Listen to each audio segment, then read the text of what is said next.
70. O Luciano da Silva está no YouTube participando com a gente também. Segundo o levantamento do Índice de Preços de Imóveis, o FIPE-ZAP, o preço da venda dos imóveis residenciais em Campinas teve aumento de 0,66% em março. Havia sido 0,56% em fevereiro. No acumulado do ano, falando dos primeiros 3 meses, quase 2%, 1,96%. É isso que a gente vai agora repercutir aqui no Estúdio CBN com o presidente do Conselho Regional de Corretores de Imóveis, o CRECI-SP, José Augusto Viana Neto.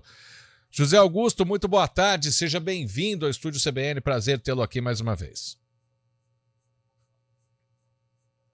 Tá mutado, né, senhor José Augusto? Vamos tentar refazer o contato?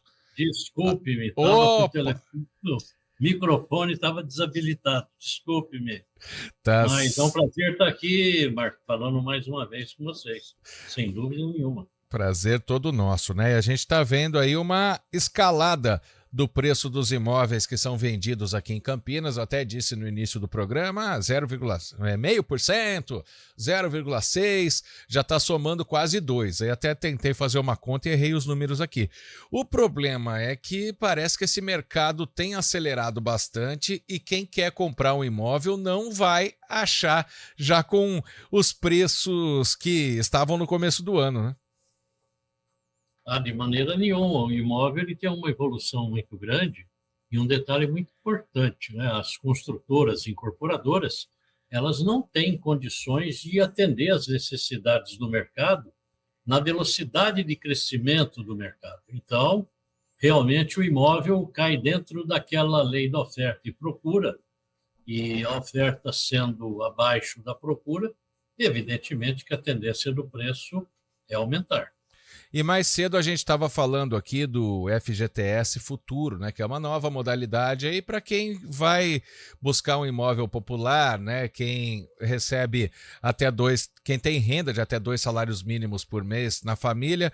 E eu fiz uma pergunta lá se isso valia para os imóveis novos e usados.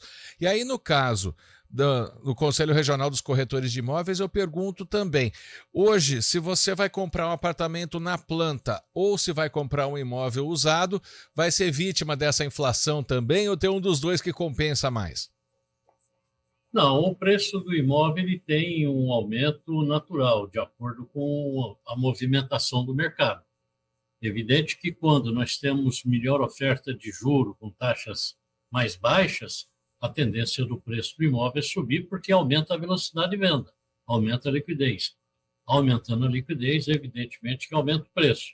Quando a taxa de juros está alta, como ainda está, o preço ele vai subindo mais devagar.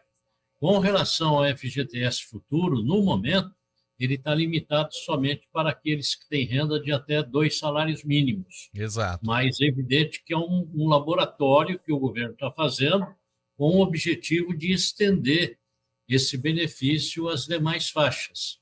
É uma forma de aumentar o poder de compra daquele que quer financiar o seu imóvel. Sim, eu até peguei isso como exemplo, José Augusto, exatamente para fazer a pergunta, porque quando a gente vai comprar um carro, por exemplo, o carro zero, ele é muito mais valorizado que o usado, né?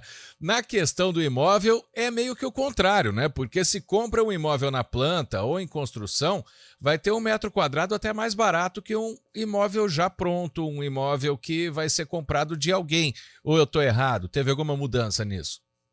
Não, é mais barato no momento do lançamento, naquela fase mais crítica, onde é necessário uma confiança muito grande na empresa que está lançando o empreendimento, porque fica aquela dúvida, o empreendimento vai ser construído ou não?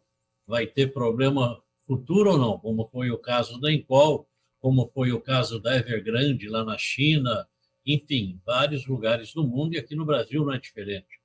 Nós já passamos por esse trauma. E tem aí, vez ou outra, em pequeno número, deve-se dizer, mas aquele que lança o prédio não consegue tocar a obra para frente, aí fica complicado. Então, naquele momento do lançamento, onde o percentual de risco é maior, o preço do imóvel é muito mais baixo. A partir do momento em que o prédio começa a ser levantado, já parte para o acabamento, aí ele já tem um valor de mercado, né? Aqueles que compraram lá no lançamento, evidente que já estão oferindo um lucro na eventualidade de vender aquele imóvel, mesmo que ainda não entregue.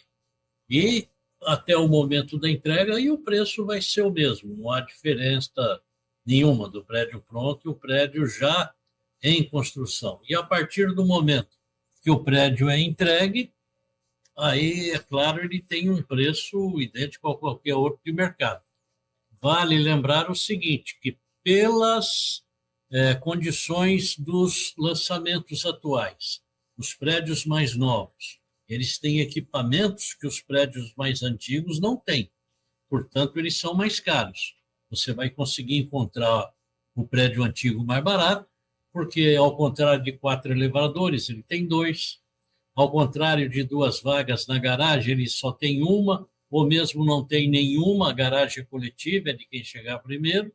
São esses aspectos que desvalorizam. O prédio novo, normalmente, tem lá uma academia de ginástica, tem uma sauna, uma piscina.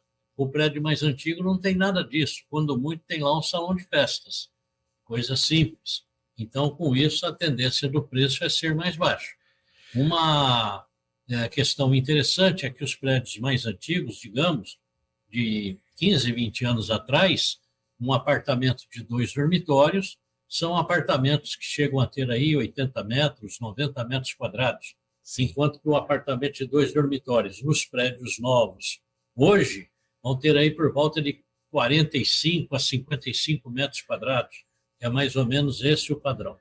Quando tem uma metragem superior, o preço do metro quadrado é muito mais alto do que aqueles que são menores. Então, na hora da aquisição, a pessoa tem que prestar muita atenção. Onde eu vou comprar? Qual é o bairro? E verificar, olha, tem as pesquisas do FIPZAP, tem as pesquisas do Cresce, que são bem mais pontuais, que a pessoa pode entrar lá no site e consultar o que é que mais está vendendo naquela região, qual é o tipo de imóvel, para que eu possa ficar dentro de um padrão de valorização. E se a pessoa estiver fazendo um investimento, ele quer alugar aquela propriedade, também ele vai verificar qual é o tipo de imóvel que está alugando mais, o que tem um preço de aluguel mais alto, onde é mais cobiçado pelos locatários em termos de localização, posicionamento do prédio, para a nascente do sol, enfim. Todas essas pequenas questões têm uma grande importância que influenciam diretamente no preço, Marco. Sim.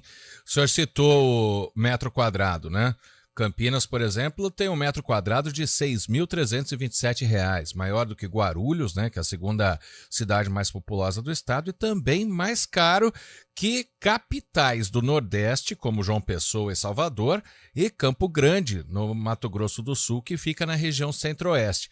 A região de Campinas, ela tem esse imóvel mais caro muito por causa da localização também, né? Eu queria saber se isso influi também, nós aqui, por exemplo, na CBN, nós estamos perto de Valinhos, né? Se cidades ao lado também acabam tendo esse metro quadrado caro ou já muda só pela localização, pela geografia?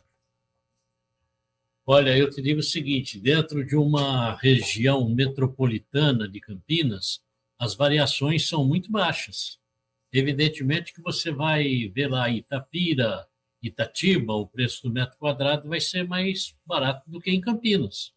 Agora, se você procurar um imóvel no mesmo tamanho, no mesmo padrão, com o posicionamento geográfico no município equivalente àquele lá de Campinas, o preço vai estar muito próximo.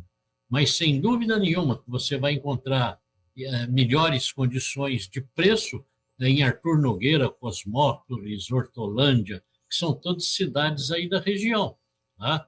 Agora, Campinas é a capital da região, é o centro econômico de uma região importante.